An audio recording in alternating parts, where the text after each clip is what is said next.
Assalamualaikum warahmatullahi wabarakatuh. Alhamdulillahi rabbil alamin. Wabihi nasta'inu ala umurid dunya waddin.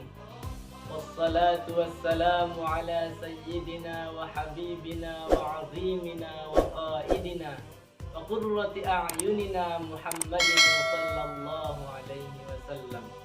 Salawatu rabbi wa salamuhu alaihi wa ala alihi wa sahbihi at-tayyibin at-tahirin.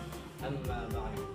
Qala Allah ta'ala: ya ayyuhalladzina amanu qu anfusakum wa ahlikum nara. Shadaqallahul azim.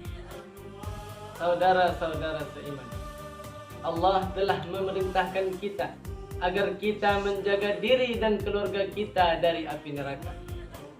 Makna ayat di atas adalah: wahai orang-orang yang beriman, peliharalah dirimu dan keluargamu dari api neraka. Quran Surah At-Tahrim ayat 6. Dunia ini adalah tempat untuk beramal, dan akhirat adalah tempat untuk mendapatkan balasan.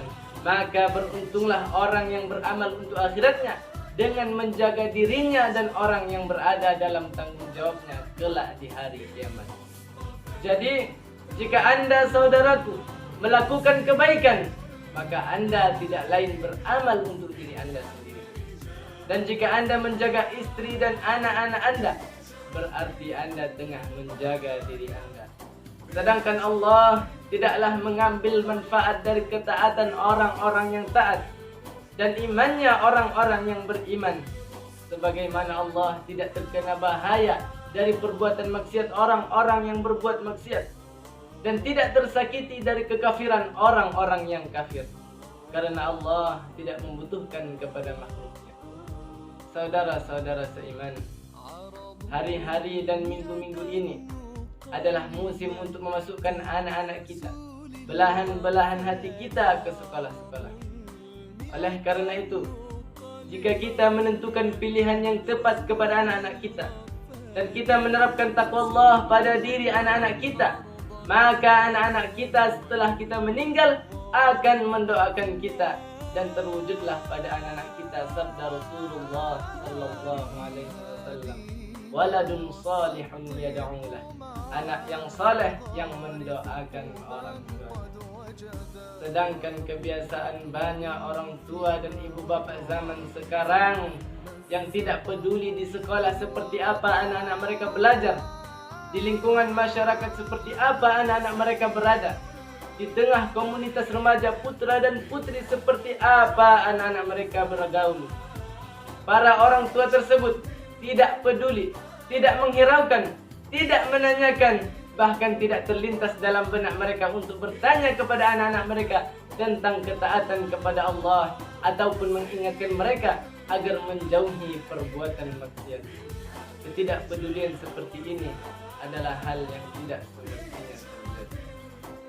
Seorang mufti Beirut terdahulu, Syekh Mustafa Naja rahimahullah, pernah berkata: wal waladu qabla al bulughi yakunu ala al fitrah wa qalbuhu yakunu khaliyan min asy-syawaghil famahma shaghaltaha bihi yatamakkanu minhu wala ya'udu fihi ba'da dhalik muttasa'un liqabuli ghairi.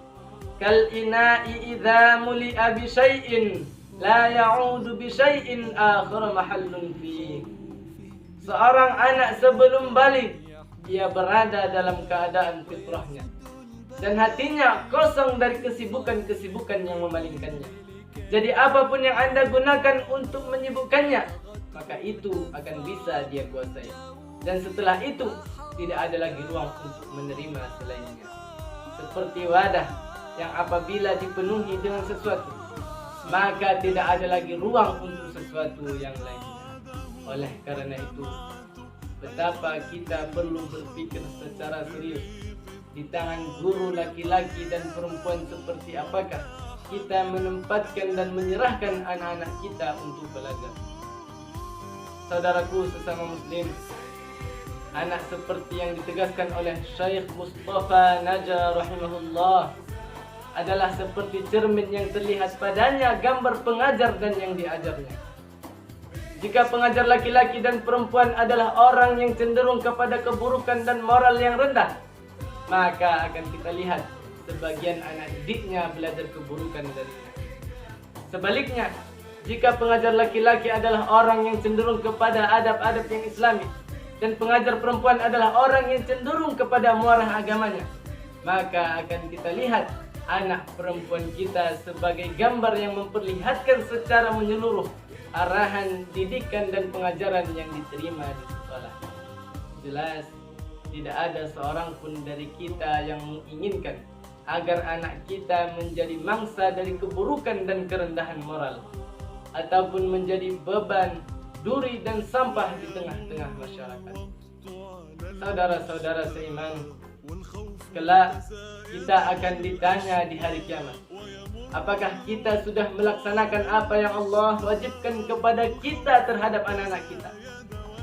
Banyak orang tua yang menyalahkan anak ketika anak mengkotorkan pakaian, namun tidak menyalahkan anak ketika anak mencaci maki Allah, Al-Quran, dan agama. Na'udzubillah.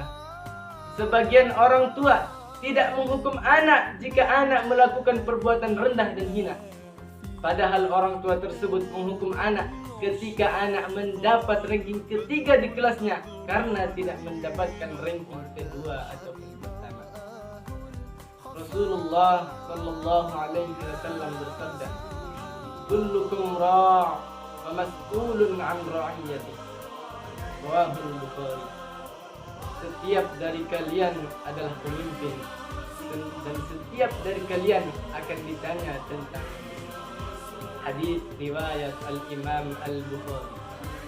Marilah kita berpikir, sudahkah kita siapkan jawaban kita untuk hari akhirat nanti? Ataukah kita masih lalai terhadap hal tersebut? Aqulu qawli hadza wa astaghfirullahal azim li wa lakum. Barakallahu fikum. Wassalamu alaikum warahmatullahi wabarakatuh.